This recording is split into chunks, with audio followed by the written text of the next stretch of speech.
Hey guys, welcome to another property showcase by propertycozy.com. Investment, investment, investment. Sometimes all it takes is the right mix to turn some properties into an instant success. 278 Tripoli, located in one of the sought after areas in Jamaica on the north coast, has a check mark for location.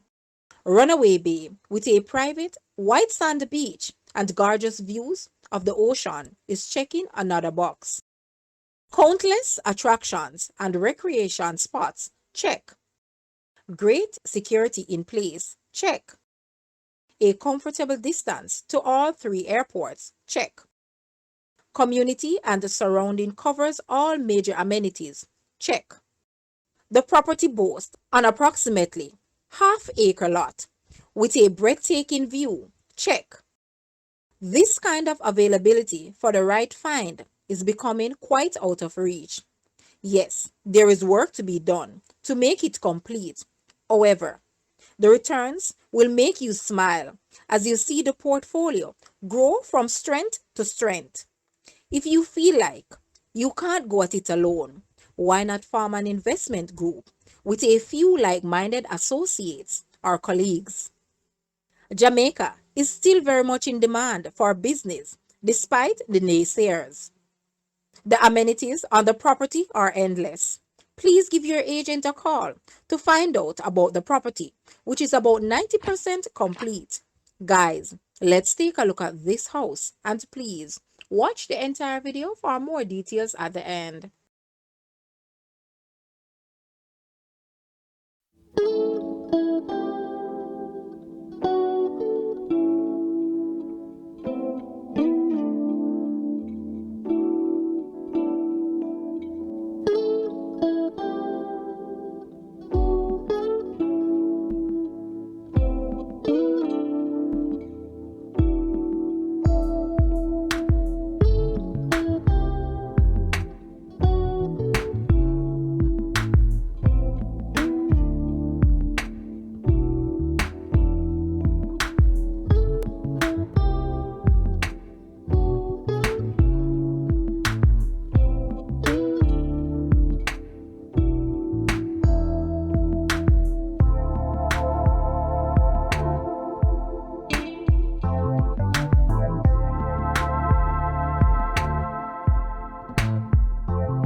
The asking price for this house is Jamaican 70 million or US $454,800. To purchase or make an offer, please take a look at your screen or you may visit the description area below for full details. If you like this video, please hit the like button and also share with a friend. Thanks for watching, guys.